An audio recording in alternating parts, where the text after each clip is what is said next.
Hello बच्चों, आज हम लोग आउटलाइन मैप भरना सीखेंगे। इसको कैसे भरते हैं और सीमाओं को कैसे पहचानते हैं। आप जानते हैं मानचित्र 3 प्रकार के होते हैं। पहला है भौतिक मानचित्र, दूसरा है राजनीतिक मानचित्र और तीसरा वितरण या विषयक मानचित्र। भौतिक मानचित्र में जिसमें हम फिजिकल चीज़ें दिखाते हैं, यानी प्रकृति ने जो हमें दी है, जैसे पर्वत, पठार, मैदान और जलीय राशियाँ। और राजनैतिक मानचित्र में हम देश और राज्यों को दर्शाते हैं अलग अलग रंगों से। और विषयक या वितरण मानचित्र में हम किसी चीज़ का डिस्ट्रीब्यूशन दिखाते हैं, जैसे मान लीजिए चावल कहाँ कहाँ होता है, गेहूँ कहाँ कहाँ उत्पादन किया जाता है, या लोहा कहाँ कहाँ पाया जाता है, उसको दर्शाते हैं। लेकिन मेनली 2 तरह से हमें आउटलाइन मैप मिलते हैं। इसको हम कहते हैं पॉलिटिकल मैप, और जिसमें बाउंड्रीज़ बनी रहती है। इसमें आप देख रहे हैं किस प्रकार से बाउंड्री बनी है। ये बाउंड्री बनी है जिससे हमें राज्य पता चल जाते हैं, और ये इसके कैपिटल या राजधानियाँ भी दी होती हैं। यहाँ देखिए ये लाइनें दिखाई दे रही हैं, ये कोस्टल एरिया है। कोस्टल एरिया हमेशा नीले रंग से भरते हैं, और इसमें संपूर्ण लाइनों से, अगर मान लीजिए रंग नहीं है तो संपूर्ण लाइनों से यानी पूरी लाइनों से दिखाते हैं और सीमा रेखा को।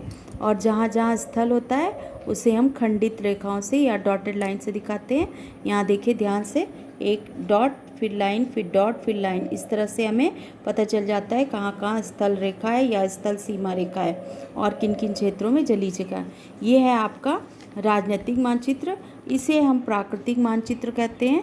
प्राकृतिक मानचित्र में भी अगर हमें प्राकृतिक मानचित्र बनना है तो हम क्या करते हैं, इसे अलग अलग रंगों से दर्शाते हैं। जैसा कि हमने आपको पहले भी बताया है, पर्वतों को हमेशा ब्राउन कलर से दिखाते हैं, पठार को पीले रंग से, मैदान को हरे रंग से, और जलीय राशि को समुद्र को नीले रंग से दिखाते हैं। ये है आपका राजनैतिक मानचित्र, आप देख रहे हैं एटलस में।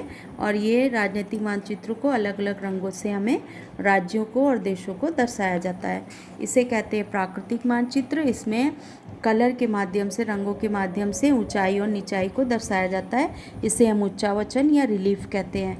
जैसे जैसे समुद्र में जैसे जैसे गहराई बढ़ती है, नीले रंग का कलर गाढ़ा होता जाता है, और जो उथला हिस्सा होता है, उथला माने कम गहरा, वहाँ हल्का होता जाता है।